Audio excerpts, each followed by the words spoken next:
Oke ya, Bismillahirrahmanirrahim. Assalamualaikum warahmatullahi wabarakatuh. Selamat malam untuk teman-teman sekalian. Ini ya kenal semua kayaknya ini yang ikut malam ini. Tadi saya sempat cerita di grup sebelah. Banyak juga Bang yang via streaming YouTube juga. Oh, di streaming di YouTube. Iya. Tadi saya cerita di grup sebelah tadi ya. Saya punya kenangan gimana ya dengan buku Power Force ini. Kenangannya agak kurang baik waktu itu. Sempat dibully ya. Lama di Facebook. Terus saya pun juga hampir frustasi, bukan hampir frustasi ya. Frustasi gitu untuk memperbincangkan buku ini. Karena kita kan tahu bahwa buku Power Force ini adalah presentasi dari disertasi gitu kan ya. Ini kan hasil disertasi, hasil karya akademis. Jadi waktu itu saya kesulitan untuk mencari pintu masuk bagaimana biar pesan ini itu diterima gitu ya. Kesulitannya tentu saja karena latar belakang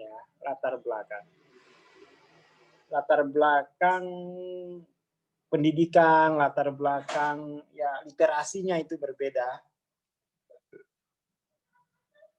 Akhirnya kita mesti waktu itu saya mencari isu yang tepat. Jadi waktu itu saya mencari isu tentang kesadaran murni ya, kesadaran murni. Itu kurang lebih 2 tahun lah isu pure consciousness itu. Waktu itu isunya bahwa kesadaran murni itu bisa dialami semua orang. Hanya itu aja pesannya yang diulang-ulang gitu ya. Bahwa kesadaran murni itu bisa dialami semua orang, tidak hanya dialami oleh para nabi, para orang-orang suci. Karena memang waktu itu di Indonesia isunya kesadaran murni itu tidak bisa dialami semua orang. Maka saya mengcounter isu itu tidak benar. Kesadaran murni itu bisa dialami semua orang. Wah, itu saya dikeroyok gara-gara ngomong begitu. Saya terus kemudian ya saya harus katakan itu karena memang bisa dialami gitu. Bisa dialami. Dan saya tentu saja mengatakan itu berdasarkan pengalaman ya. Jadi waktu itu saya pasang badan ya bahwa ini bisa dialami semua orang. Ini bukan sesuatu yang sifatnya eksklusif. Ini adalah sesuatu yang sifatnya bisa dipilih untuk dialami. Seperti itu. Ya akhirnya ya seiring dengan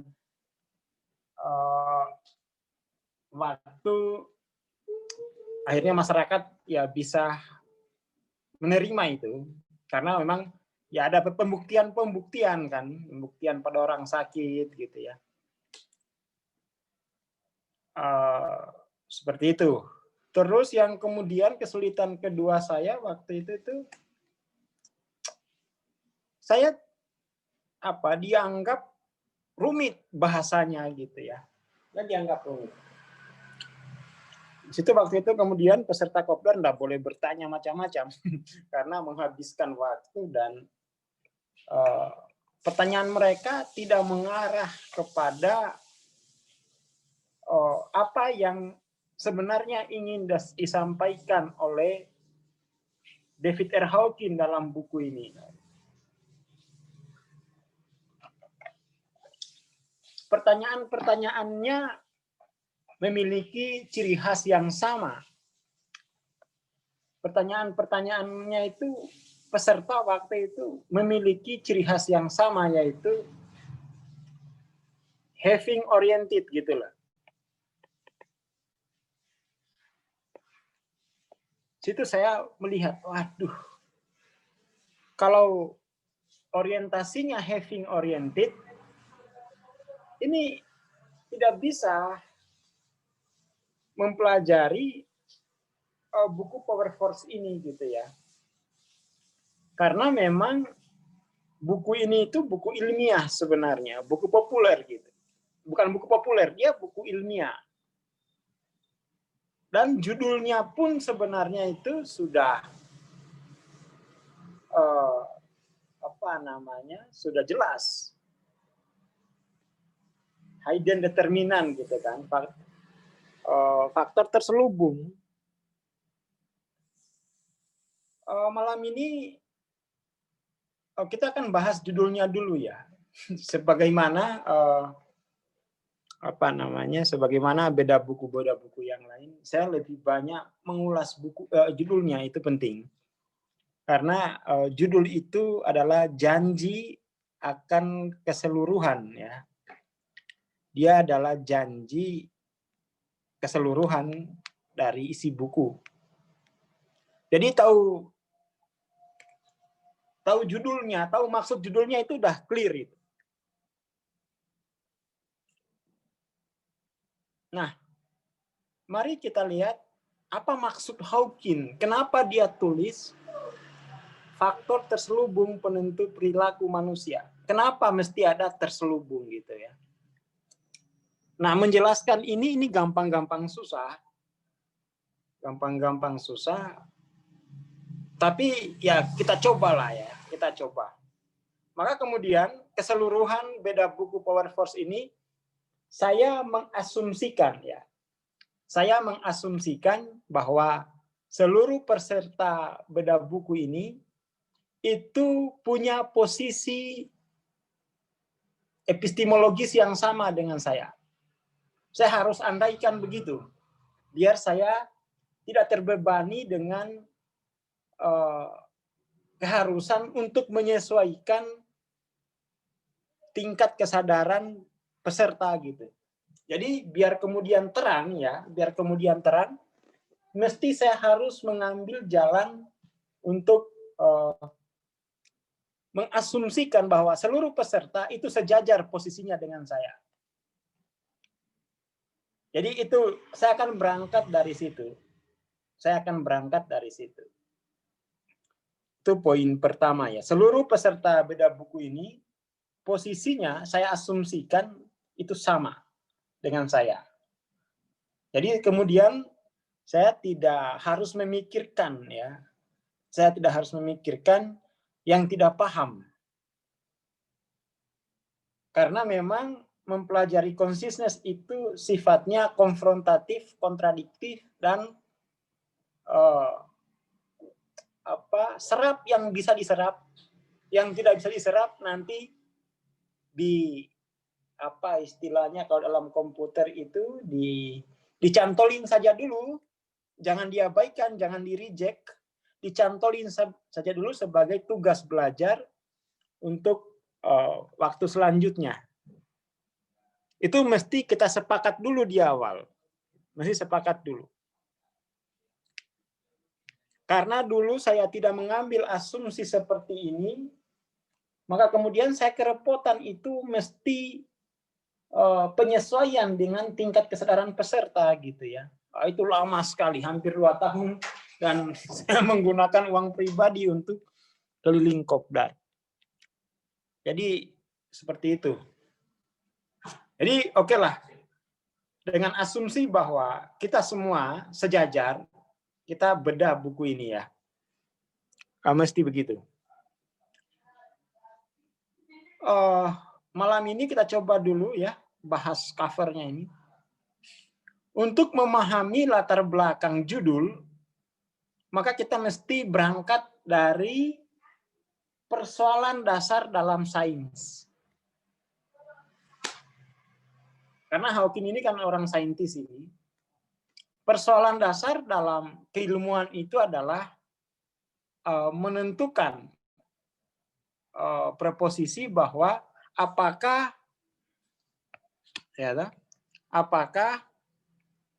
kehidupan ini acak atau teratur? Apakah kehidupan ini dia sifatnya acak atau teratur? Ini mesti dijawab. Sifatnya acak atau teratur? Kalau acak, buktinya apa? Kalau teratur, buktinya apa? Ya, ada. Tentu saja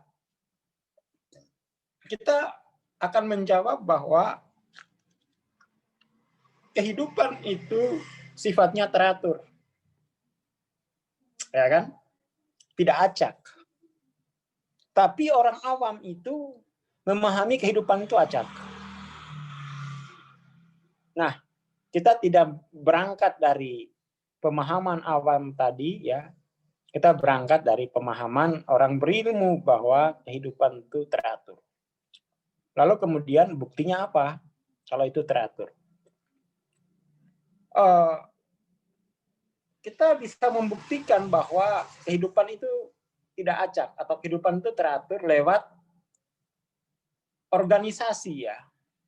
Organisasi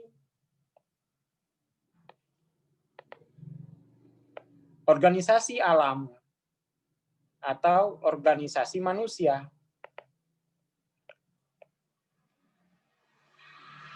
Kita bisa buktikan itu. Alam mengorganisasi dirinya yang kemudian disebut dengan lingkungan atau environment ya. Environment. Atau lingkungan alam. Lingkungan hidup.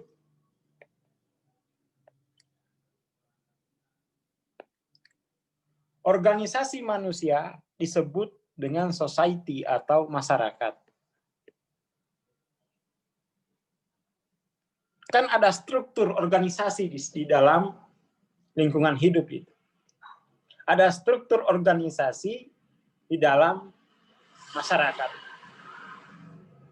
Itu yang membuktikan bahwa kehidupan itu punya tatanan, order ya. Dia tidak acak. Dia tidak acak.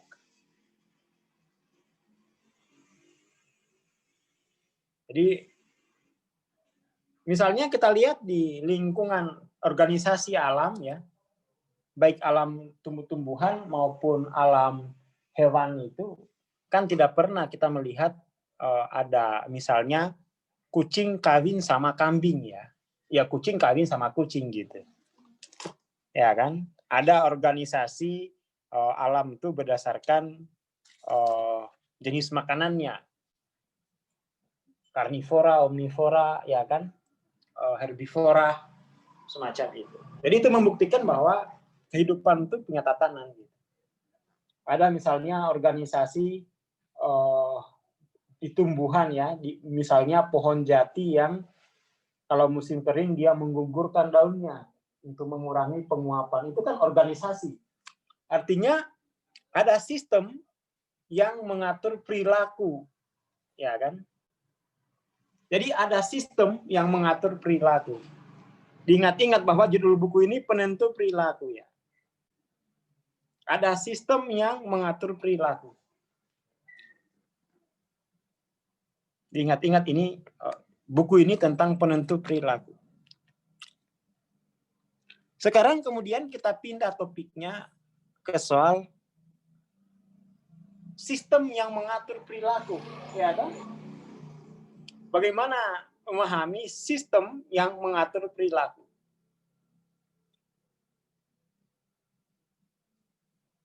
Kita pindah ya. Sistem yang mengatur perilaku.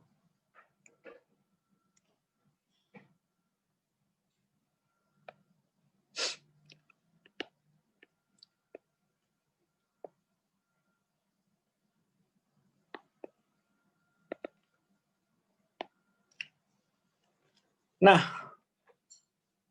sistem yang mengatur perilaku itu mainstream sampai sekarang di dalam dunia ilmiah itu mengatakan bahwa lingkungan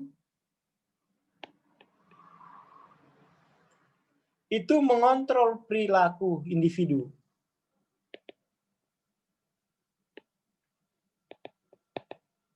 Ingat-ingat, lingkungan mengontrol perilaku individu. Lingkungan di sini bisa environment, bisa society gitu ya. NV atau society.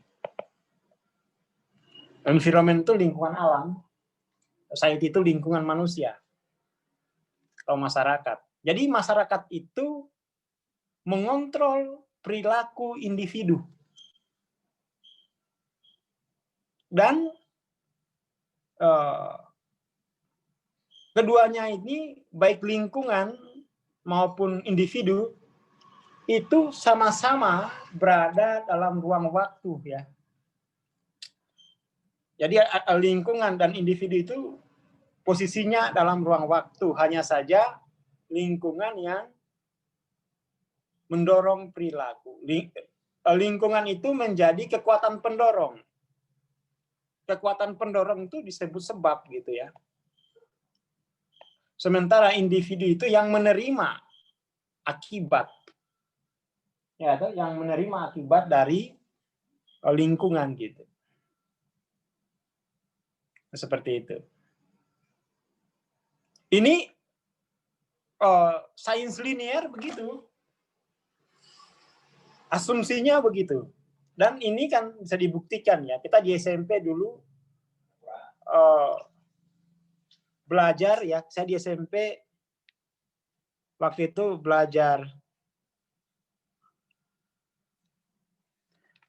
biologi ya. Kebetulan waktu itu di SMP kelas 1 kita sudah diajarin itu pola pikir ilmiah.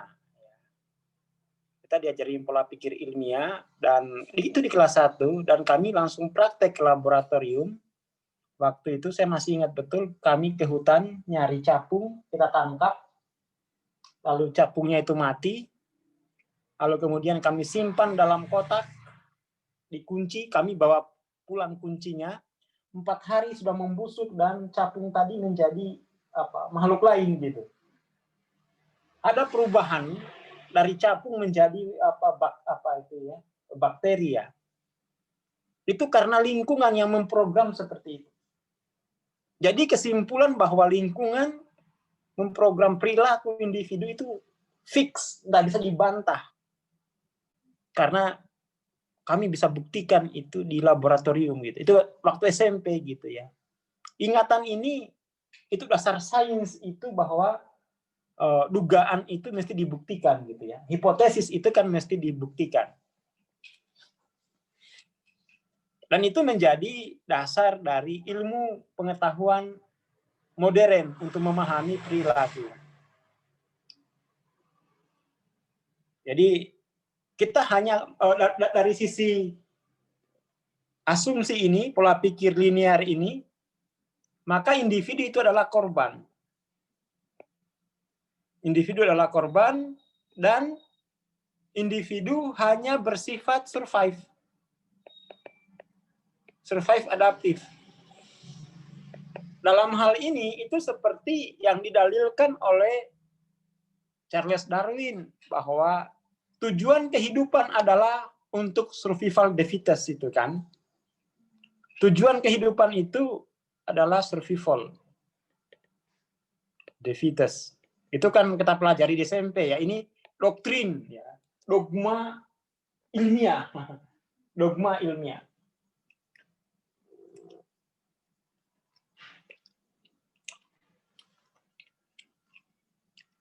Dari dogma ini kemudian tuh kita kan sebagai individu ya toh. Kita individu yang entah bagaimana hadir dalam lingkungan itu ya kan, itu kan posisinya begitu. Kita individu yang lahir di dalam lingkungan, yang sudah ada lingkungan gitu. Jadi kita itu lahir bukan di ruang kosong. Kita lahir ke dunia ini bukan di ruang hampa. Dan sains mengajarkan kita bahwa lingkunganlah yang memprogram perilaku. Ya kan? Nah, secara epistemologis kita korban. Dan tujuan kehidupan hanya untuk survive atau adaptif. Survive artinya apa artinya maksudnya survive? tak mampu mengelola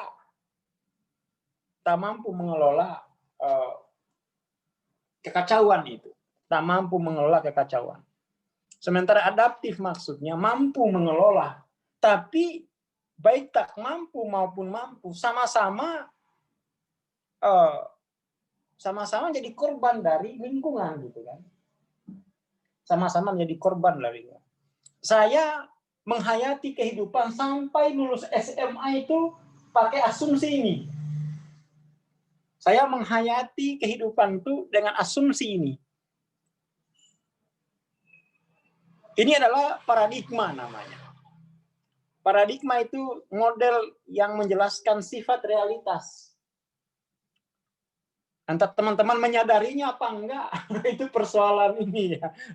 Persoalan tapi dari SMP ini diajarkan. Dari SMP itu diajarkan bahwa kita itu tujuan kehidupan adalah survival the fittest. To the fittest ya. Hanya untuk beradaptasi. Adaptasi.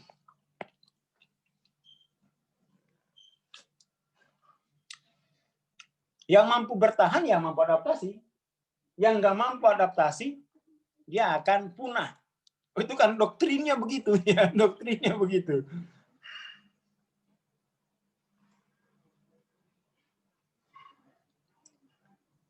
Doktrinnya, dan saya sampai saya lulus SMA 2002, SMP saya 96 97, kita udah belajar 96 97 sampai tahun 2009. Kurang lebih berapa puluh tahun itu saya menghayati kehidupan dalam doktrin sains material gitu. Sains material. Dan itu benar-benar stres berat kita. Karena memang jalan pikirnya bagaimana saya mampu adaptasi dari pemrograman lingkungan itu. Ya, kan? Saya harus bekerja keras. Saya harus bekerja keras dan saya harus menabung biar kemudian saya memiliki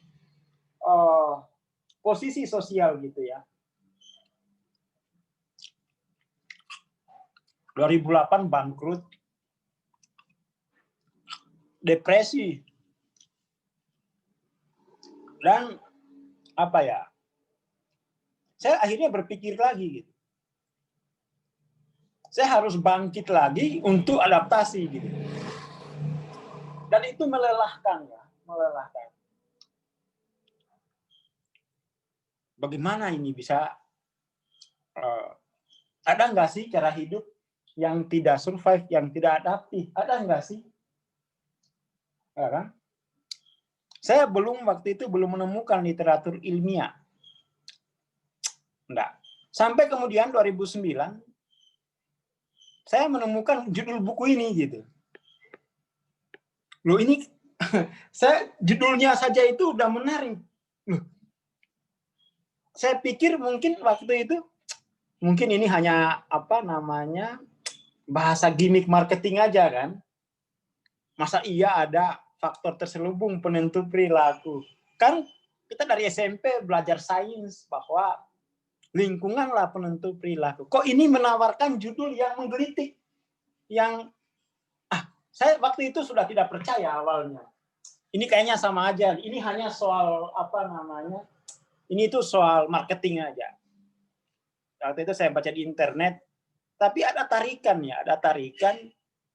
Siapa tahu betul-betul ada gitu ya. Siapa tahu betul-betul ada.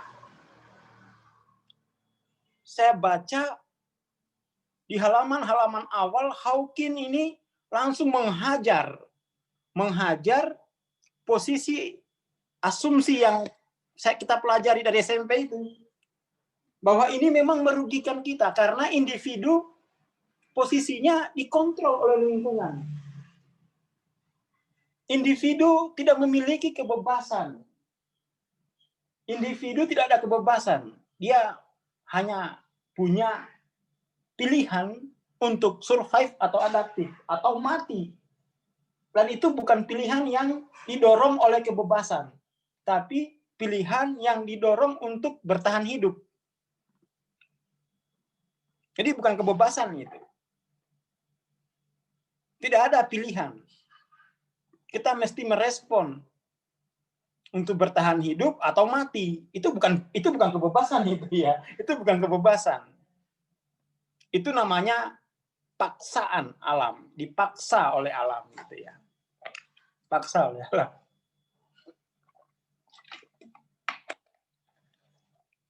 Jadi dari sinilah Hawking itu memberikan antitesis. Jadi judul yang dipakai oleh Hawking ini antitesis dari ilmiah, asumsi ilmiah modern. Asumsi ilmiah. Ini langsung antitesisnya nih. Jadi itu apa ya? Judulnya itu langsung meninju ya, langsung pak gitu. Saya akhirnya beli waktu itu 2009 itu, saya beli, ini kayaknya bagus. Nah, di halaman-halaman pertama Hawking tuh sudah mulai menghajar turunan dari asumsi ini, mulai dari ilmu kedokteran, ilmu politik, semua dia hajar. Nanti teman-teman bisa baca itu, atau kita bahas sama-sama nanti di ini kan nanti akan berlanjut di beda buku ini. Malam ini kan ini mukadimah saja, pengantar ya, pemahaman saja untuk masuk ke kedalaman itu. Jadi Hawking ini sebagai antitesis. Kalau ini tesis, Hawking itu antitesisnya. Ini kan dialektika ya, kita kan pahami itu ya. Dalam tradisi ilmiah itu kan mesti paham dialektika, tesis, antitesis, sintesis kan. Saya kurang tahu, kalau teman-teman nggak paham ya absorpsi saja dulu. Kan udah harus paham sekali. Jadi kalau pusing, malam ini pusing mendengarkan ceramah, apa istilahnya, mukadimahnya, itu berarti teman-teman sudah bergerak ya dari comfort zone ke learning zone ya. Ya, berarti teman-teman ada exercise, saraf-saraf berpikirnya itu di exercise ya, di training ya, di training. Biasanya kan kalau seminar itu dibikin tertawa saja, ya. Dia tidak dimampukan berpikir, tapi dimampu tertawa saja. Hanya hahaha, huhu, guncang bumi, tinju langit, ya kan? Hanya ya game. Dan itu kita tidak ke situ arahnya, karena ini memang buku Hawking itu buku yang berangkat dari disertasi.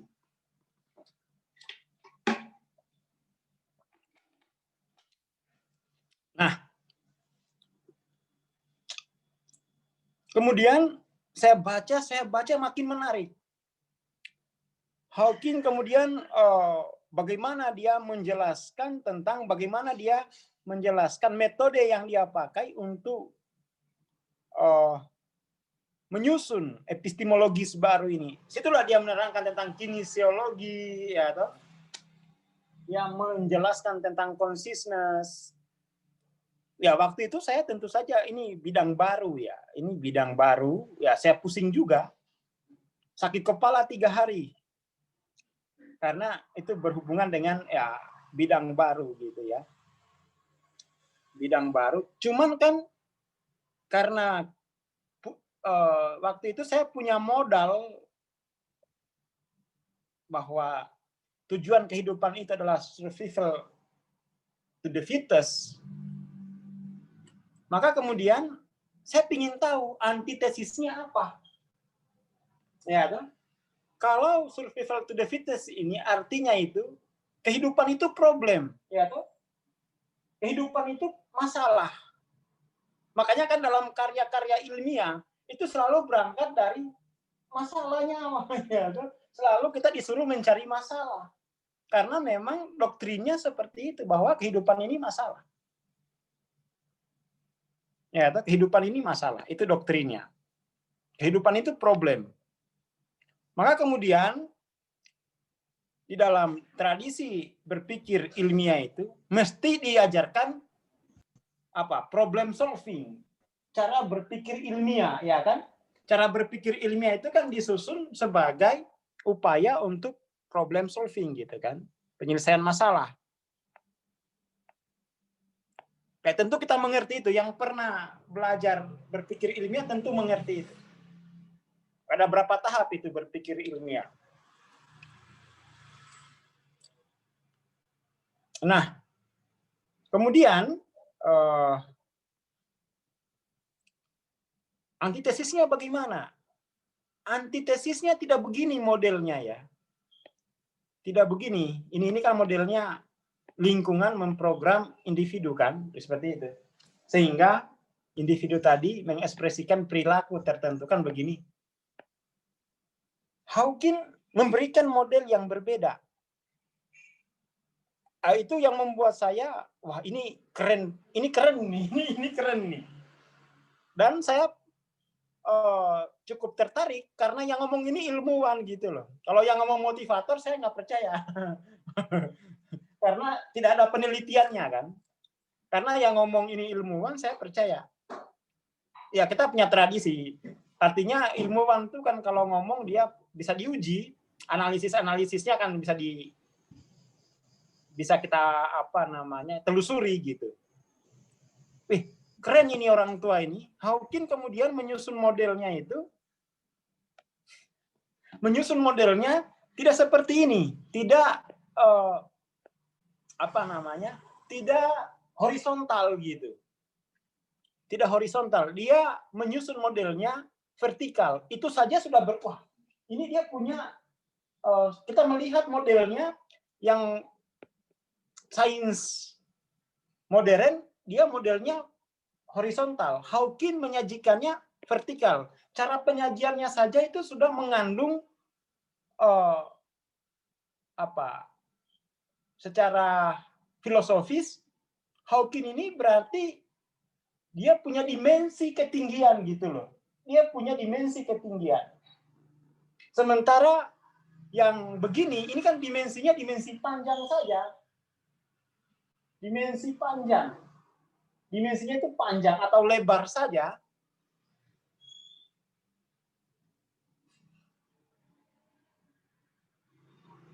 Jadi dia vertikal gitu. Dia vertikal. Vertikal itu ya non linear gitu. Ini kan linear nih. Horizontal itu linear. Garis lurus saja. Dia menyusunnya secara vertikal. Itu artinya dia punya pemahaman yang lain tentang sifat realitas itu. Jadi cara susunannya saja itu kita sudah begitu ya cara menganalisis buku. Jadi perhatikan dia cara menyusunnya. Yang kemudian dia mengajukan model ya. Dia mengajukan model. Oke. Individu dia pasang di tengah. Lingkungan dia pasang di bawah. Diperhatikan modelnya ini. Kalau yang ini kan lingkungan dia pasang di depan, individu yang di belakangnya, yang menerima efek. Kalau dia enggak, Hawking tuh menyusun model epistemologinya itu individu ada namanya ini ABC-nya ya, medan penarik ABC, attractor pattern. Ya, ada. Ini kemudian posisinya itu begini. Individu mengaktifasi medan penarik sehingga kemudian teraktivasinya medan penarik tadi itu membuat individu tadi berpartisipasi mengubah lingkungan gitu. Oke.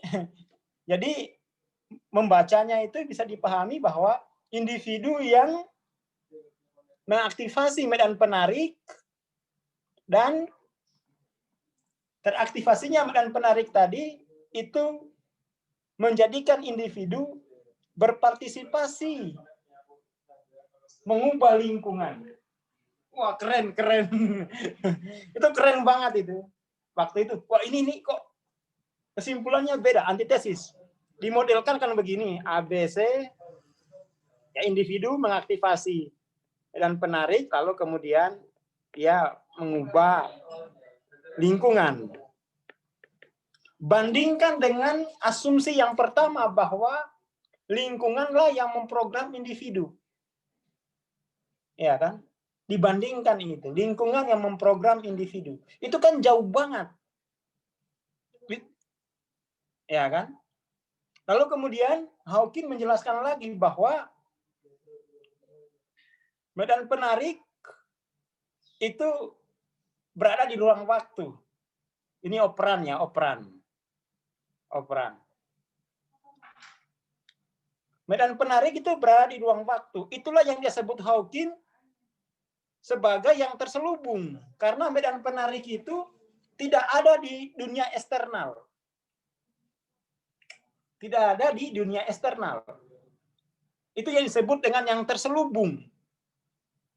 Yang kemudian yang mampu mengaktifasi medan penarik itu tingkat kesadaran individu. Itu juga sifatnya terselubung gitu.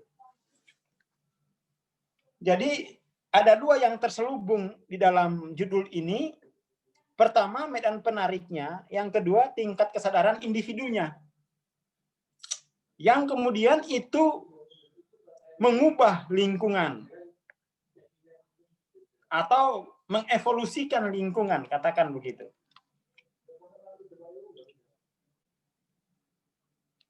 Nah, itu maksud judulnya Hawking ya. Itu maksud judulnya. Ada dua yang terselubung penentu perilaku, yaitu medan penarik dan tingkat kesadaran individunya. Nah, medan penarik ini kemudian didefinisikan oleh Hawking menjadi dua kategori.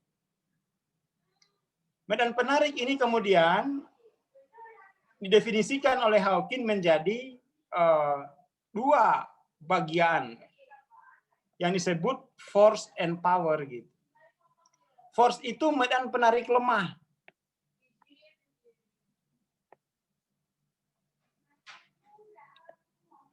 Power itu medan penarik kuat.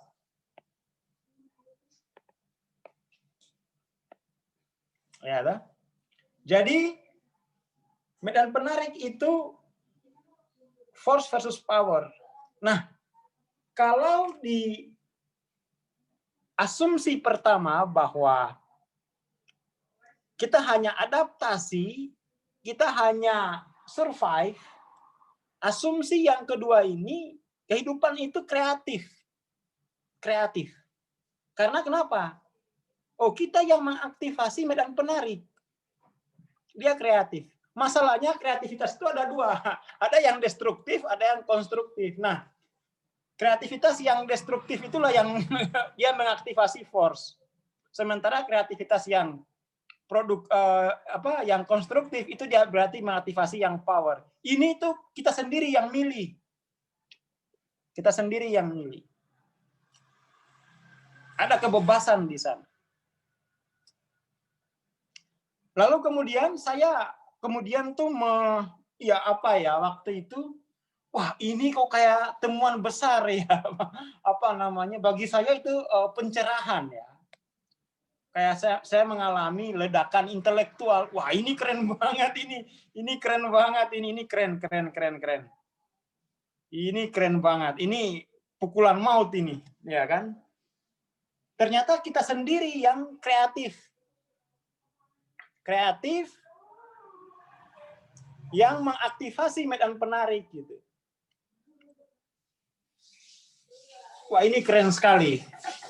Lalu kemudian kan dari sini kemudian kita bisa lihat bahwa individu itu kreatif. Tidak adaptif. Dia adaptif karena dia menikmati kreativitas yang destruktif. Dia kan adaptif survive itu karena dia merasakan akibat dari kreativitas yang mengaktifasi medan penarik lemah. Ya. Panen masalah dia.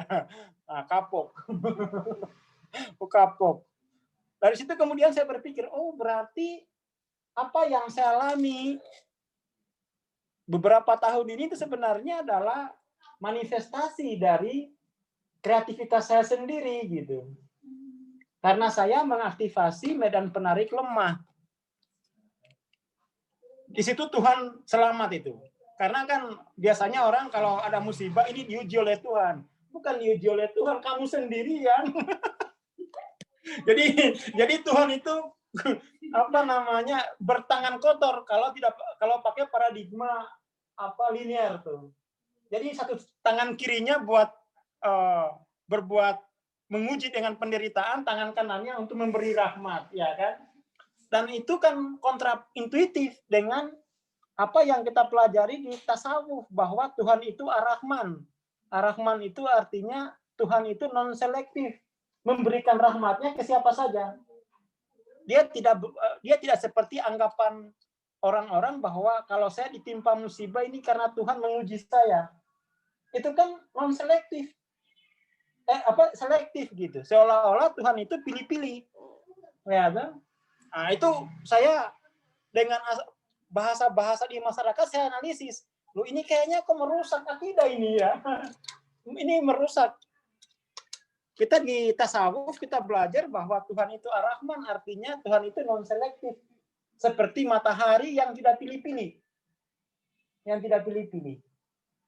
Maka memahami bahwa kehidupan individu itu kreatif melegakan saya.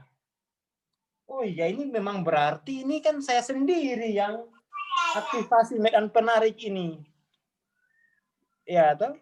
Di situ saya, wah ini cukup paradigmanya Hawking ini cukup ya maksud saya kompatibel lah dengan tasawuf gitu. Karena kan selama ini sebelum ada paradigma Hawking itu tasawuf jalan sendiri ya toh, sains jalan sendiri gitu. Dan itu bertentangan. Tasawuf bilang Tuhan itu ar-Rahman, tapi sains bilang kehidupan ini survival to the fittest. Mana ar-Rahmannya? Mana ar-Rahmannya? Ya, dan itu nggak bisa dikompromikan gitu kan? Nggak bisa dipakai untuk menjelaskan pengalaman itu. Kalau ar-Rahman tidak mungkin survival to the fittest. Ya, kan? Nggak mungkin. Nah, situ saya kemudian mulai menata paradigma. Wah, kayaknya menguntungkan kalau saya pakai paradigma Hawking ini. Menguntungkan ini karena kompatibel dengan prinsip-prinsip yang sudah saya pelajari di bidang tasawuf. Ya, kan? Kalau ini kan konflik, nggak bisa dikompromikan. Akhirnya saya, wah ini nih mulai. Saya melihat ada keuntungan dari model Hawking ini. Dia ya bisa kompatibel dengan prinsip-prinsip yang kita pelajari di spiritual tasawuf. Akhirnya kemudian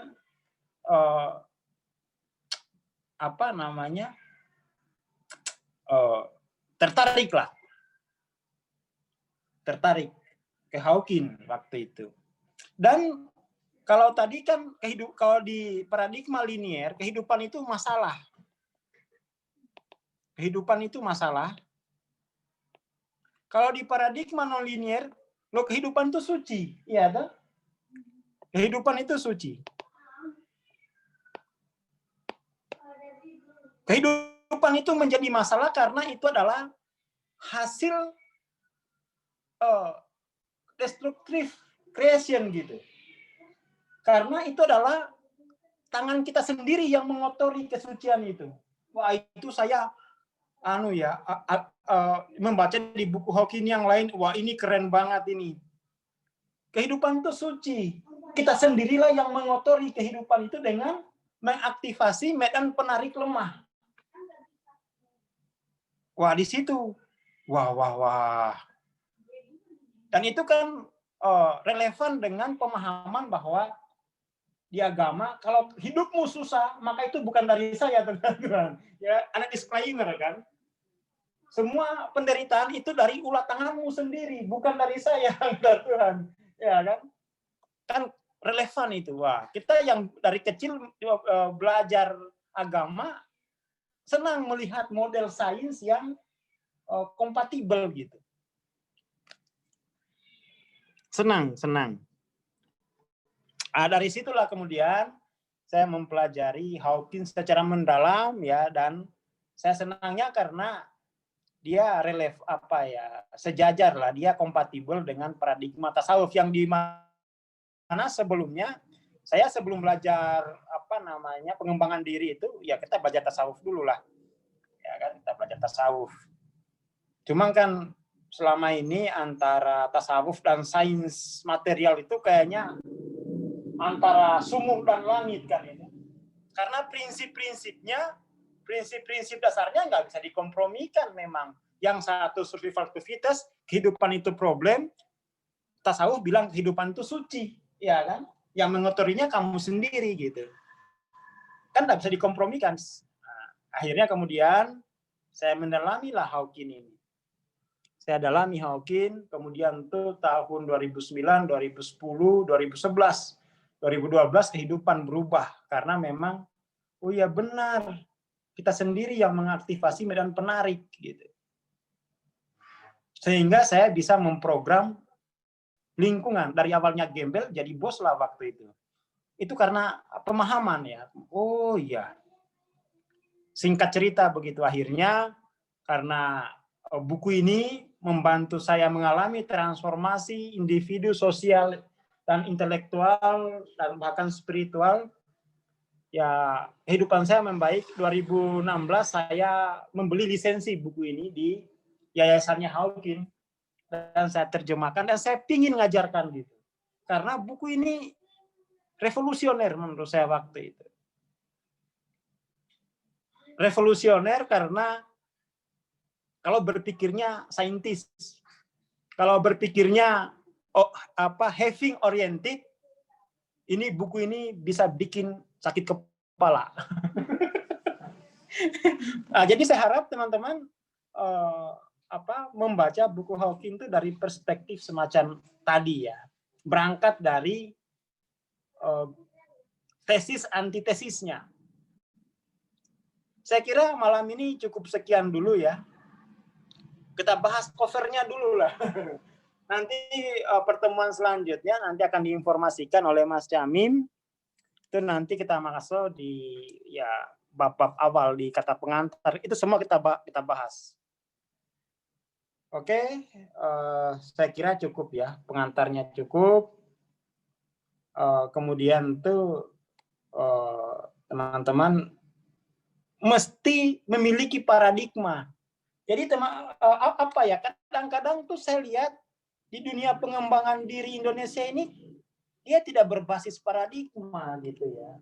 Hanya cerita-cerita testimoni sukses. Tapi bagaimana itu datang kesuksesan itu? Bagaimana rumusan paradigmanya? Kita kan tidak bisa lagi belajar dari pengalaman orang per orang, ya toh. Kita kan datang dari lingkungan yang berbeda, kebutuhan yang berbeda, masalah yang berbeda. Tidak mungkin kita bisa sama. Jadi saya melihat itu waktu itu. Ada semacam kekacauan yang tidak disadari dalam dunia pengembangan diri. Apa? Dia tidak berbasis paradigma. Ya berbasis cerita, pengalaman, inspirasi. Aduh, kapan pintarnya orang? Ya kan? Kapan pintar ya? Maka kemudian saya melihat ini. Oh, ini penting. Ini saya akan jadikan produk industri pengembangan diri berbasis paradigma dan itu sains. Hawkins aja, Hawkins. Ini bisa diterapkan buat healing, bisa macam-macam. Spiritual untuk karir, macam-macam bisa. Karena dia fokus pada perilaku. Ya, toh? Kan ujung-ujungnya yang berhubungan dengan manusia itu kan perilakunya kan. Masa depan kita itu ditentukan oleh perilaku kita hari ini. Itu kan asumsinya tuh. Kalau kita gagal memahami perilaku, kita gagal memahami kehidupan. Artinya kita menyerahkan diri kita pada kekacauan, ya kan? Nah, di situ saya melihat pasar. Di Indonesia ini memang kayaknya empuk ini ya, kalau isu ini saya angkat, nah disitulah saya beli lisensi. Nah, saya beli lisensi ya sudahlah.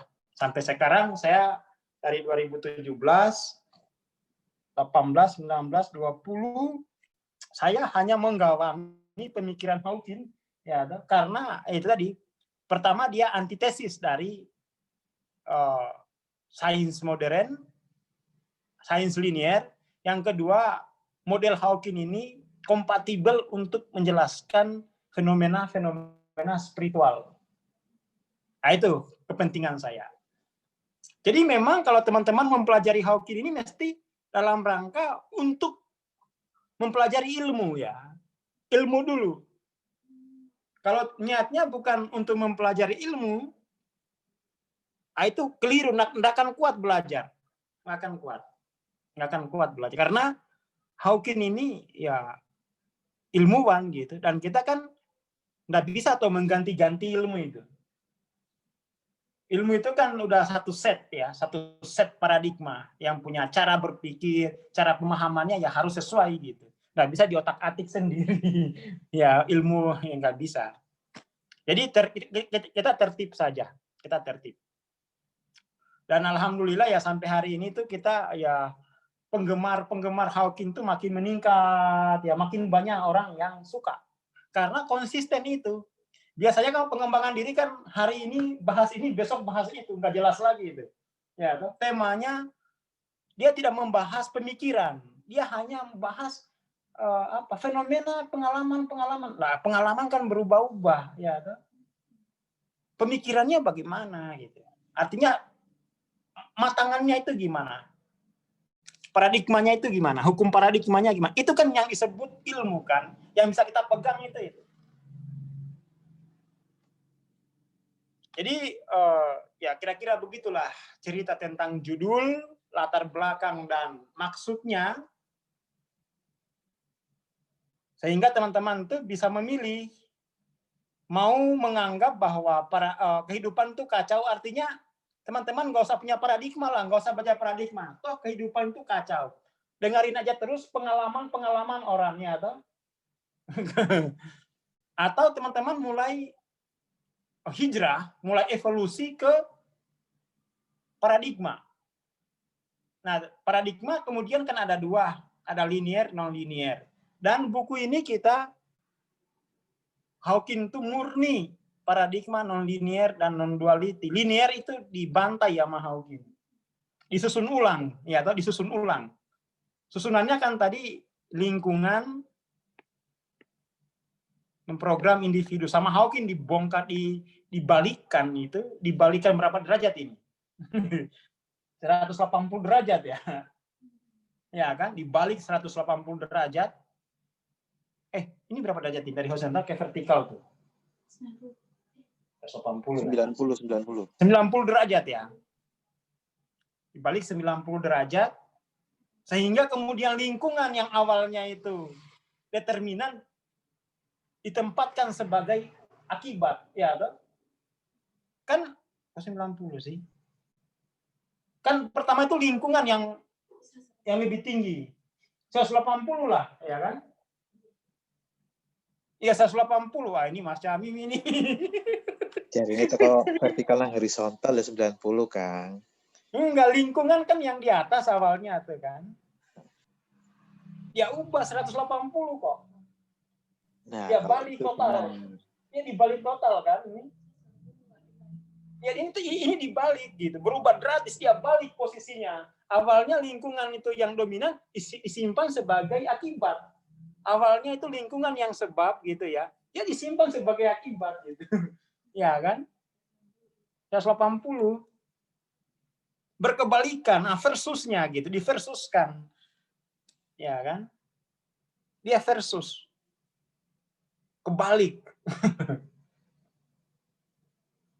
Jadi itu sumbangan Hawking, dan itu saya jempol 5 lah, sehingga kemudian saya mau beli lisensinya karena ini luar biasa.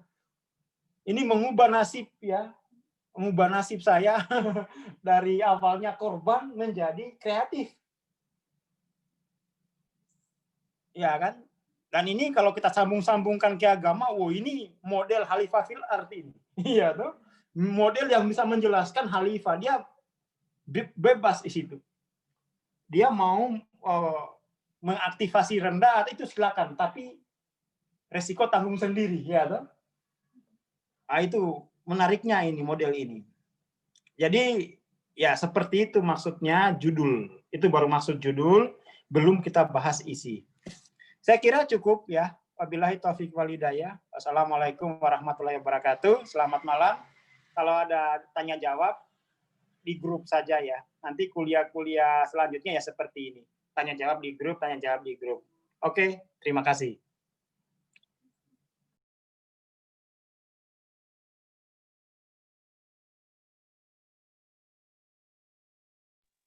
Terima kasih Bang Aswar, terima kasih teman-teman semua.